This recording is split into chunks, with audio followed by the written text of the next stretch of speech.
At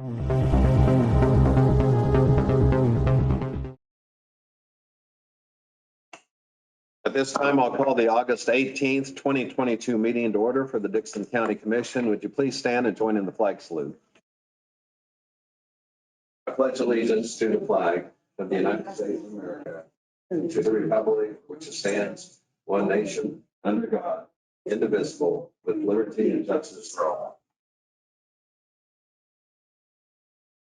We just have one item to add to the agenda, and it's to get information and possible purchase of what's considered less than lethal weapons for the sheriff's department. And I would, with that addition, I would move that we approve the agenda as amended. I'll second it. We have the motion and second. Any discussion? All in favor, say aye. Aye. Opposed? Motion carries. The consent agenda includes the minutes of the August 11th meeting. It also includes the payroll of $438,819.11, a credit card wire of $29,312.82, utilities of $10,499.01. I move to approve the consent agenda. Second it. We have the motion and second for approval of the consent agenda. Any discussion? All in favor, say aye. Aye. Opposed? Motion carries. Commission comments. Ron. Yes, enjoyed going to Navarre Saturday to their celebration. They had a good turnout. Things worked out pretty nice. Also, the economic development meeting last night was really a good turnout and well organized and very good deal. Also spent a little time with the detention center in Junction City, and things are going quite well there. So things are working out well. Okay, Craig. Yes, I also attended the Navarre Fest. What I've seen and what I saw on my wife's on Facebook, there was about 300 people attended.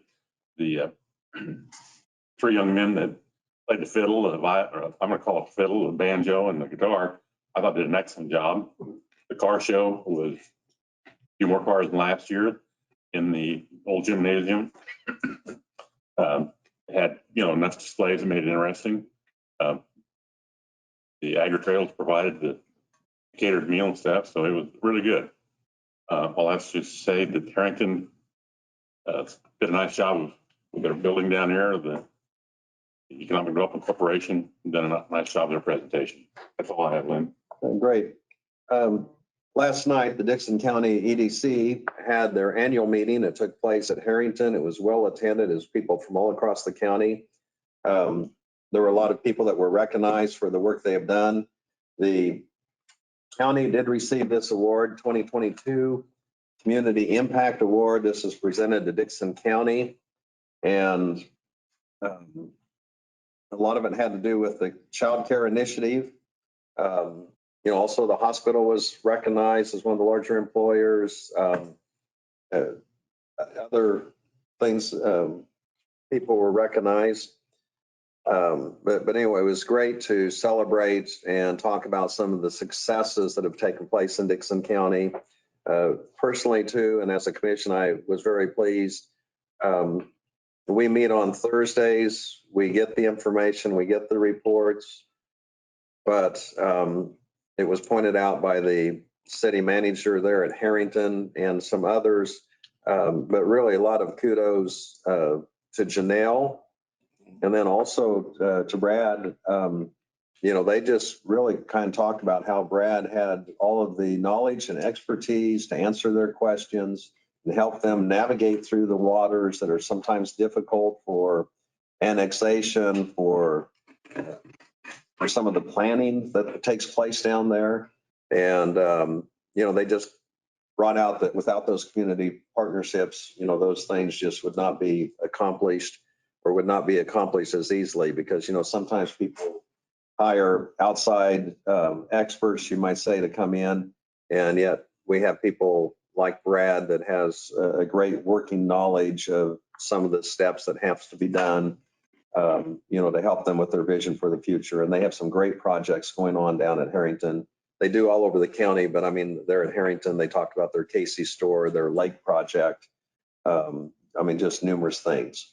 And so, it's just, I think everybody likes to hear good news, but I think it's also anytime you have a chance to thank someone or point out that they've gone above and beyond. It's good to hear that. And Brad, congratulations on that. And I certainly appreciate what you do for the county and for us. I did also attend the Kansas Independent Oil and Gas conference just one day. They're one of the leading impact people on the economy. They have more permits have been issued this year than ever before. Kansas is second only to Texas on permits. And yet one of the things that's taken place is they still have some supply chain issues to actually be able to do the drilling. I mean, they're ready to go if they can get all the equipment in and some of the labor issues. But when, and I don't sense that they want the high prices that what we've had per barrel, but if things would settle back, those people still would make money and it would still be a tremendous boost for the state of Kansas. And that would help with the supply, which, indirectly, hopefully would lower prices at the gas station, the more oil you can pump. That's all I had. We'll go ahead and I will mention immediately following this meeting, and it will be an official meeting, we will have a canvas on the recount that took place, a canvas on the election. And so that will take place about 10 minutes following this meeting, and that will be gavelled to open the meeting to be an official meeting. And we'll take care of that in probably 30 to 45 minutes or so after our regular meeting. So we'll go ahead. Reports of county officers, Brad. Okay, we have 2 bridges on township roads that have come up that are needing a riprap, and one is a 1570 Sage, the other one's a 700 Jeep. And what I mean by the riprap, it's similar to what we did over at 2650, just east of Rain Road, where the back wall is starting to wash out. So Martin has contacted the local contractors to see about getting them in there and placing those to try and salvage those bridges. They're on township roads, but they are our bridges, so they're our responsibility. So we'll have a little bit of cost involved in that, and we'll report back to you when we know a little bit more. So those just came up here in the last week. I just met with the city this morning. That's where I went. Met with the city manager and city staff along with Martin and Chad McCullough about Northwest 14th Street corridor.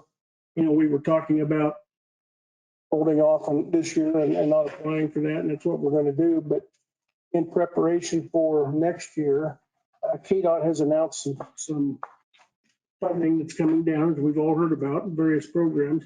But one of those is a program that pays considerably more or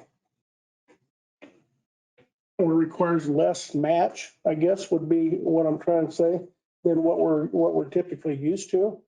And it was suggested to us by Chad, who has been very successful in our programs before in our grant applications on roads and bridges, that we prepare and get the paperwork done for next year, because he thinks that the project out there with our bridge on Northwest 14th and the intersection, or tying into where the city's going to come out with their improvement and going on out to at least Washington Street, if not on to Van Buren, will, in his words, check all the boxes required for this one grant program.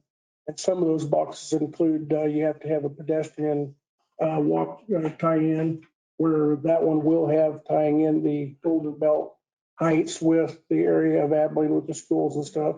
You have to have a project that works with multiple agencies, where this is a city and county.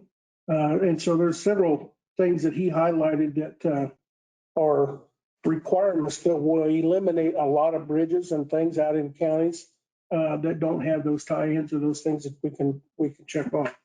And so by preparing that and getting that paperwork all put together in the next, and it'll take us most of the year to get that done, we can apply for that next year. That grant pays also pays for all the construction engineering, all the inspection.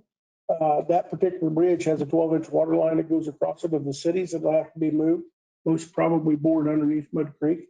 And he thinks that might pay for that part of it as well, which would be a considerable cost reduction to the city. as well as us. So it would be a real win-win.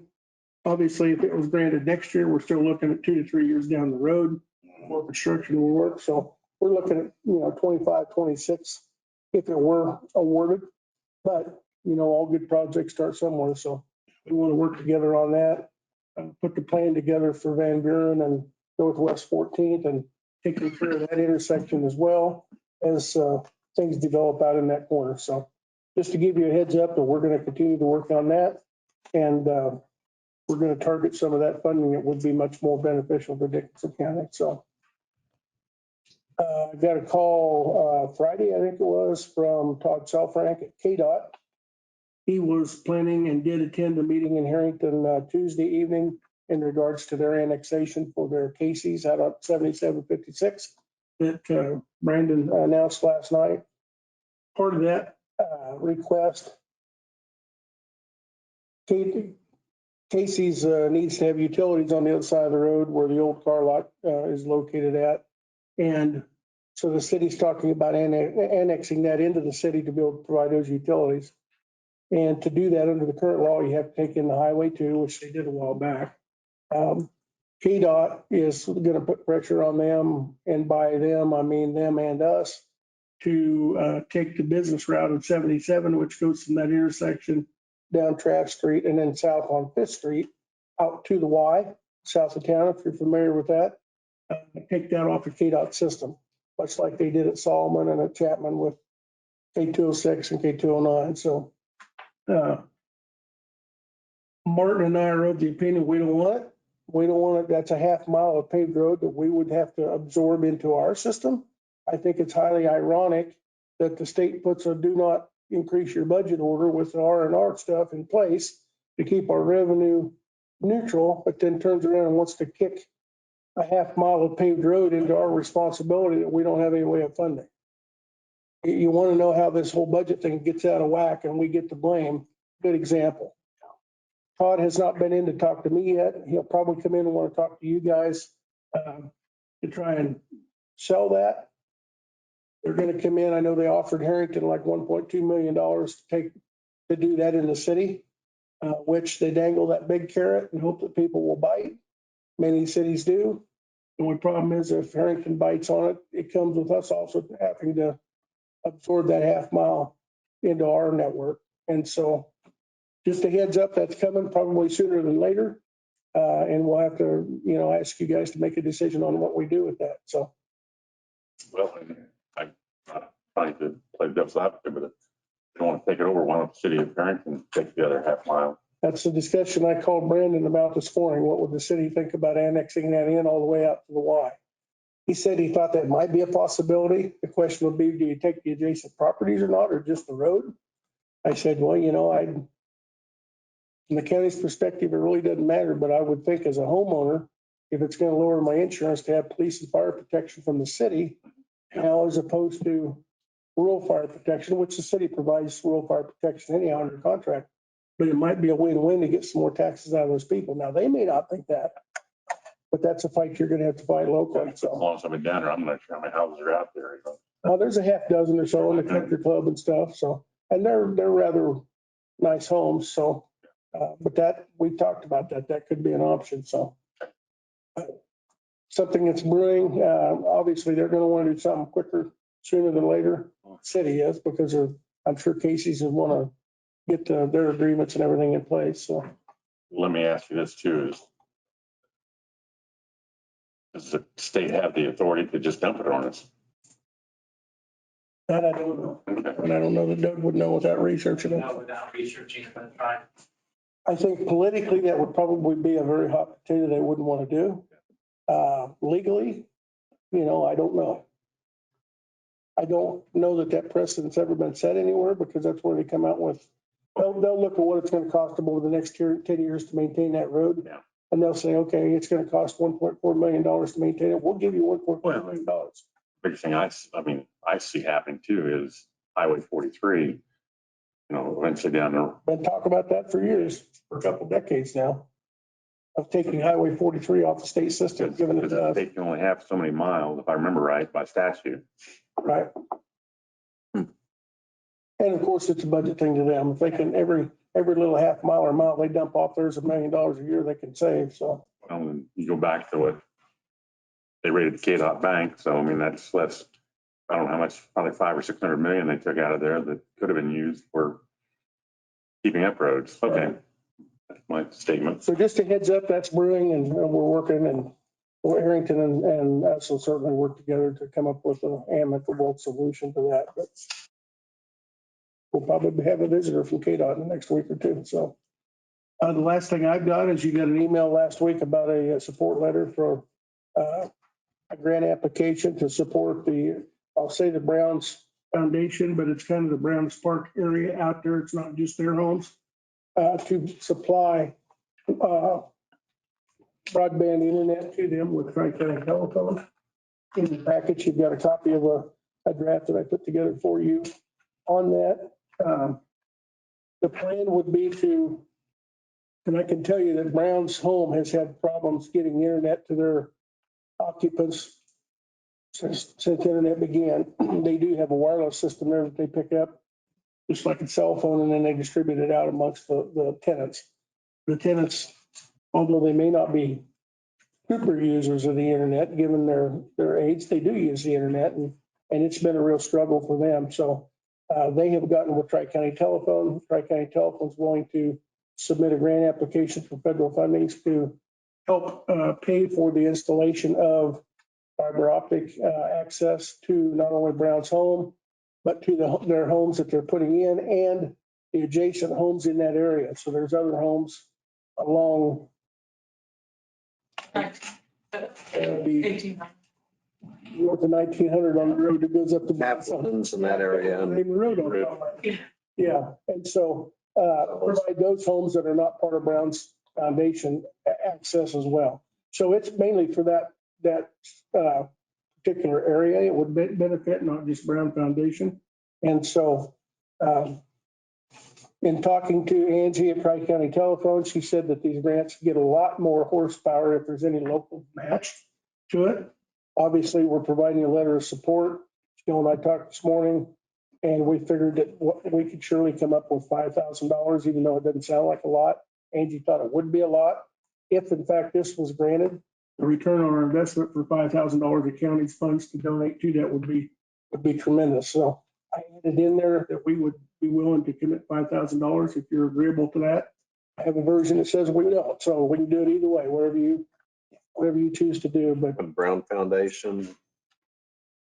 I'm not sure what they're doing with Tri-County Telephone or what they're putting into it or not. I didn't ask that question. I mean, if that would enhance it, if they would put some, Yeah, that's just at least to give them the opportunity. Give us some more time. I probably could have should have maybe call Phil and talk to him and see if they'd be willing to put the same amount into it and maybe give them that much more traction. You know, and having said that, this is, like you say, it's not just for the homes and residents at Brown. It would carry on for other people in the area. So Absolutely. Yeah, I could see all the residents out there having access to it that way. So. But anyhow, that's on the agenda to consider as well. I just want to touch base on it. I did provide you on the Harrington issue. I did provide you a little drawing of the road that we're talking about there on the south half of Harrington, in between the two black hash marks on the red section. The red section that goes through town is the business route. So you can see that half mile section that they would be asking us to take over. So that's all I've got. okay, Doug. I don't have anything. Thank you. Okay, Brad said everything I'm thinking. great. I did want to allow time if there are any public comments. This would be opportunity to do so before we move further into the agenda. So if anyone has a comment or a question, would like to hear from you now. Since we do not have any public comment to add to today's meeting, we'll go ahead to notices and communications. We received a letter and someone is mentioning that on the road just north of 2253 Eden Road, as the sand filters, it leaves a hole, but there's also some metal protruding from the hole and the grader covers it with sand. So this could be something we can turn over to Road and Bridge to investigate or just see what their thoughts on it or any solution they have. Then we also had from Fedor, Pete Davis, just performance measures for the 2021 final sales ratio study. And so this is just out of a housekeeping that we've been notified on that. Says the county appraiser also has been notified of those results. I don't believe we had anything else as far as communication or mailing. Usually we get a few newspapers and magazines, and we don't have that today. We do have, other than the one from the Kansas prosecutor. So also earlier this morning, we heard information as far as the drug court is concerned and how that's working. And I mean, it sounds like a great program, and to kind of give people another chance in a very structured way. And so we're pleased with the involvement of the county on that particular matter. We also heard from Tim Hamilton, and he gave us an update and kind of said that some of the building permits, it's down this year, 35% from where it was last year. And there had only been 3 houses, and this is in the county area. And then also we heard from Lisa Berg, and she went through some of the procedural things of her office. I don't think there's anything to add to that, unless anyone else had something they would want to bring up. We'll go ahead and go to our consideration of resolutions. The first one we're going to take, and I'm just going to go ahead and take these as the way that they're numbered. The first one is Resolution 08-1822. This is a resolution deeming the age delinquent person as far as on the property tax list. And I don't know, Brad, do you have any additional explanation of this, or I think it's Probably defer to Doug on that one. so it's pretty self-explanatory. I'd go ahead and move that we adopt Resolution 08-1822. This is deeming the age delinquent personal property taxes as uncollectible. I'll second it. We have the motion and second. Any discussion? Is there any years that this falls in, or is this just what we have now, Doug? With what we have now, and then we'll see as we move forward. Okay, that's all. Thank you. Okay. All in favor, say aye. Aye. Opposed, motion carries. Next item we have, and this also is a resolution. This is Resolution 08-1822A. And this is to remove a lease improvement from a tax assessment. And this was a property for an obligation of Kenneth Butts on the property 301 Opal Road, Lot 21.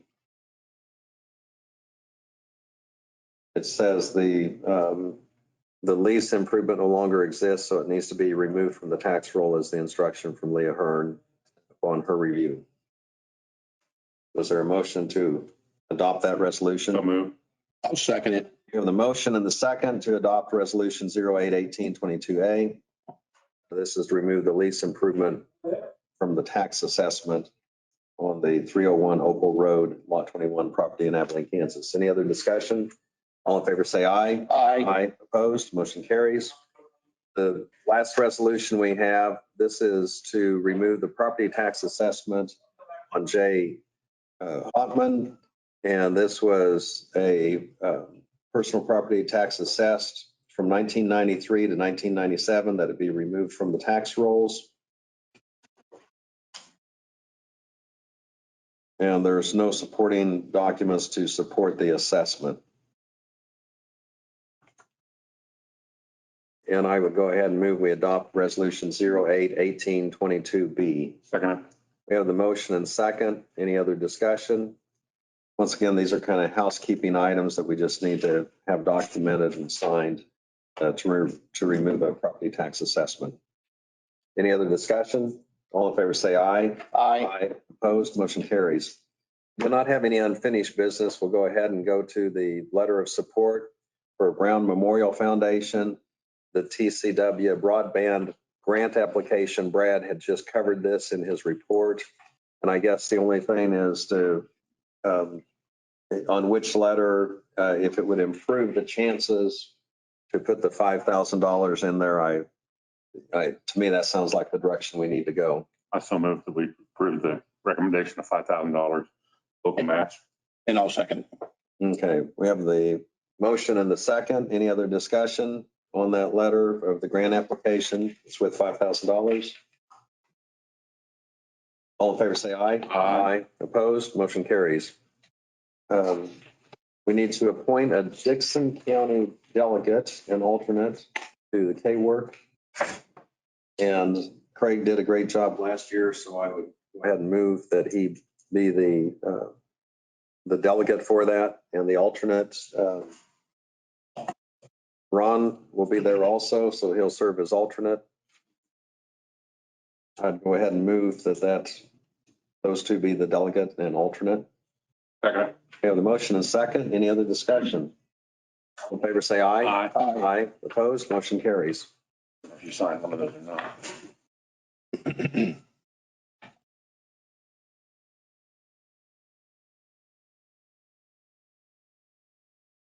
And on all of these, you not only have to have the motion and second, but then also the signatures upon approval for record. The next item is we added to the agenda, and this was for the sheriff to be able to purchase what's considered less than lethal weapons. And as he explained in the work study, there's times that they don't need the firepower and it's a rubber type bullet. And we have $12,000 in the budget for it. Are there any questions for the sheriff, or do we have enough information on that? I mean, we give sheriff the authority to purchase the non-lethal weapon for cost of $11,641.15. And I'll second it. Okay, we have a motion and a second for approval for the sheriff's department to purchase these considered less than lethal weapons, which is a rubber type bullet for certain situations. And there would be 4 of them this year. And it is within a $12,000 budget item. Any other discussion or question? All in favor, say aye. Aye. Opposed? Motion carries. Is there a motion to adjourn? So moved. I'll second We it. have the motion and the second to adjourn. Any discussion? All in favor, say aye. Aye. Aye. Opposed? Motion carries. We're adjourned.